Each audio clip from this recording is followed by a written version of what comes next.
பார்த்தீங்கன்னா நம்ம பிளாக்கி வந்து சேட்டை பண்ணியிருக்கேன். நான் போய் திட்டுறேன். ஏன்னா நம்ம மகன் போய் திட்ட போனதுக்கு உருன்னு சொல்லி விட்டானா. உடனே இந்த மாதிரி மறைச்சிக்கிட்டு வராமான்னு நான் போய் திட்டுறேன். எப்படி ரியாக்ட் பண்ணுறேன் மட்டும் பாருங்கள்.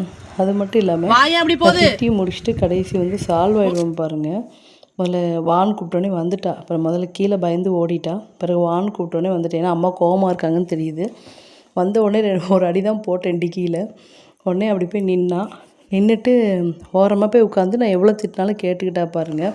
அப்புறம் ஒரு கட்டத்தில் எனக்கு சிரிப்பு தான் வந்துச்சு பண்ணுற பார்த்த உடனே. சரி இனிமேல் சேட்டை பண்ணக்கூடாது சரியா, இனிமேல் நல்ல பிள்ளையாக இருக்கணும் சரியா அப்படின்னு சொன்னதுக்கப்புறம் அவள் எவ்வளோ அழகாக சேர்ந்துக்கிட்டான்னு பாருங்கள்.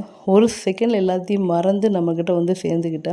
கிட்டத்தட்ட குழந்தை இதுங்களும் ஒன்று தான் பார்த்துக்கங்க. என்கிட்ட இந்த கள்ளங்கபடம் இல்லாத அன்பு இருக்குது பார்த்தீங்களா.